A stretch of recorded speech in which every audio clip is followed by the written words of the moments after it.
মিনাশ শাইতানির রাজিম। বিসমিল্লাহির রহমানির রহিম।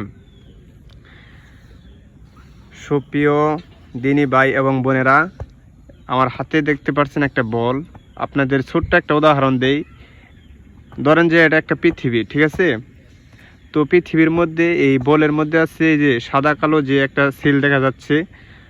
তো এগুলো হচ্ছে মানে আমরা যদি উদাহরণস্বরূপ যদি আমরা মানে ধরা যায়, যেগুলো হচ্ছে মানুষ, এই সাদা কালো হচ্ছে মানুষ। তো সাদা যেগুলো আছে এগুলো আসলে আমরা ধরতে পারি মুমিন, আর এই যে কালো যেগুলো আছে এগুলো আসলে মুনাফিক মানে কাফের। মানে সাদাগুলো কি কাজ করে, মানে আল্লাহ সন্তুষ্টির জন্য কাজ করে, আর কালোগুলো কাজ করে আল্লাহর নাফরমানি, মানে আল্লাহর যে বিধানগুলো আছে সেগুলো মানে ভঙ্গ করার জন্য কাজ করে। তাহলে দুনিয়াটা হচ্ছে এরকম যে পৃথিবীটা হচ্ছে গোল। এই গোল পৃথিবীতে আল্লাহ সুবহানাহু ওয়া তাআলা মানুষটি একজনের ভিতরে এক রুহ ঢুকাইয়া মানে পাঠাইছে দুনিয়াতে। তারা কোন কাজে লিপ্ত আছে এটা আমাদেরকে আসলেও বুঝতে হবে।